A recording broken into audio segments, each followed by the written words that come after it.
हल्ली भिकारीही 1 रुपया घेत नाही, पण आम्ही शेतकऱ्यांना 1 रुपयात पीक विमा दिला.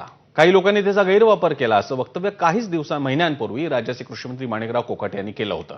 माणिकराव कोकाटे यांच्या वक्तव्यावर शेतकऱ्यांनी तीव्र नाराजीही व्यक्त केली होती. तर विरोधकांकडून माणिकराव कोकाटे यांच्या राजीनाम्याची मागणी करण्यात आली. आता माणिकराव कोकाटे यांनी आपल्या वक्तव्यावर स्पष्टीकरण दिलंय. शेतकऱ्यांकडून 1 रुपया शासन घेतं, शेतकऱ्यांना 1 रुपया आम्ही देत नाही, म्हणजे भिकारी कोण आहे? शासन आहे, शेतकरी नाही, असं वक्तव्य आज माणिकराव कोकाटे यांनी केलं. तसा विचार केला तर तुम्ही मला साधा कसं सांगा, भिकारी सुद्धा 1 रुपया घेत नाही हो. आणि आम्ही 1 रुपयावर विमा देतो गव्हर्नमेंट, त्याचा गैरफायदा लोकांनी घेण्याचा प्रयत्न केला. आणि अशा प्रकारचे गैरप्रकार की बाकीच्या राज्याच्या लोकांनी ऑनलाईन अर्ज दाखल केले, त्यामुळे अर्ज खूप साचले, खूप फोपावले. पण प्रत्यक्षात चौकशी केल्यावरती आम्हाला कळलं की आम्ही 4 लाख अर्ज हे नामंजूर केलेले आहेत.